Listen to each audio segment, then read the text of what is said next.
With spring set to end in less than 3 weeks, the team behind the Gordie Howe International Bridge is sticking to its timeline, even if it's still not saying exactly when the crossing will open. In a statement to CTV News, the Windsor-Detroit Bridge Authority says the project remains on track for a spring opening. But with no date announced, the authority says testing, commissioning, and quality reviews are still underway and will help determine when the bridge is ready to welcome traffic. A project that took more than a decade to build was finally weeks away from opening. The Gordie Howe International Bridge was nearly complete, registration systems were live, and officials were preparing for launch. Then, Washington suddenly challenged the project and raised questions about ownership, compensation, and the terms of the deal. But just 72 hours later, the challenge had effectively collapsed. So how did Prime Minister Mark Carney defeat the pressure so quickly? And why did the answer turn out to be hidden in paperwork signed years earlier? The political dispute emerged just as the Gordie Howe International Bridge approached its long-awaited opening date. The bridge connects Windsor, Ontario with Detroit, Michigan, creating a major new trade route between Canada and the United States. Reports indicated that the Trump administration wanted changes to the existing arrangement before the bridge officially opened. Questions were raised about ownership, financial benefits, and whether the United States was receiving a fair deal under the agreement governing the project. The demands quickly became a political story on both sides of the border. Local officials, business leaders, and transportation experts began weighing in. The timing surprised many observers because the project was already nearing completion after years of construction and planning. But the real significance was not simply the political disagreement itself. It was what the disagreement revealed about the bridge's original agreement and the balance of interests between Canada and Michigan. And this is where the story becomes more complicated. The facts surrounding the bridge were already well documented. Construction began after years of negotiations and legal preparations. Canada agreed to finance the project, including the bridge structure, highway connections, and customs facilities needed to support commercial traffic. The total investment reached billions of dollars, making it one of the largest infrastructure projects in North America. As the opening approached, visible signs of progress appeared everywhere. Highway connections leading directly to the bridge were opened. Registration systems for future users became active. Operational testing moved forward as officials prepared for commercial traffic. The most important fact, however, involved ownership. Under the agreement signed years earlier, Michigan received a significant ownership stake in the project despite not contributing upfront construction funding. The arrangement had already been negotiated and approved through a formal legal framework involving both countries. Public statements from local leaders repeatedly pointed to this reality.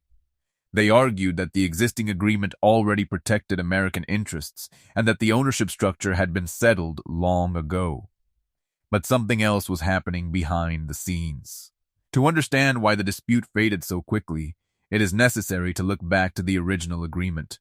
The Gordie Howe International Bridge did not appear overnight. The project was the result of years of planning between Canada, Michigan, and federal authorities. Environmental reviews, legal disputes, financing discussions, and political negotiations stretched over more than a decade. The goal was simple: create a modern crossing capable of handling growing trade volumes between the two countries. The Detroit-Windsor corridor has long been one of the most important commercial gateways in North America. Every year, enormous volumes of goods move through the region, supporting manufacturers, retailers, and supply chains across both countries.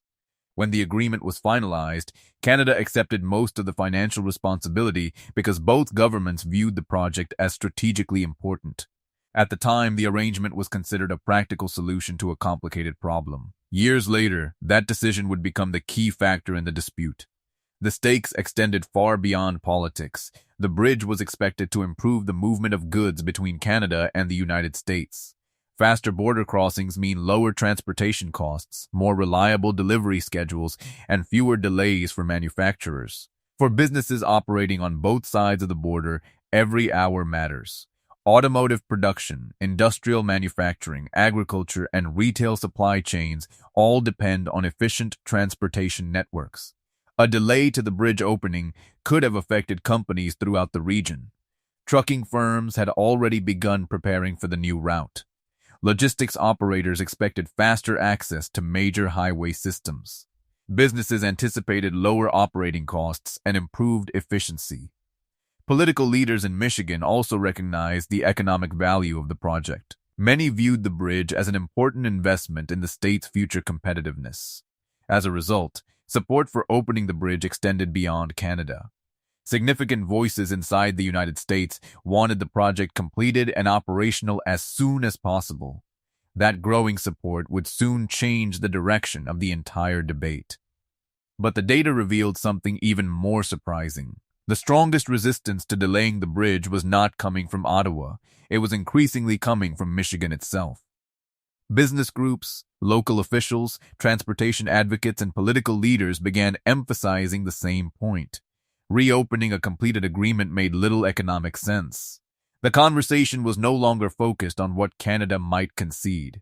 Instead, attention shifted toward whether the demands themselves were realistic. And that changed everything. Prime Minister Mark Carney's approach played a major role in that shift. Rather than turning the dispute into a public confrontation, Carney focused on documentation, contracts, and existing agreements. His strategy avoided dramatic escalation and kept attention on the facts. That approach created an important political advantage. Every discussion eventually returned to the same questions. Who paid for the project?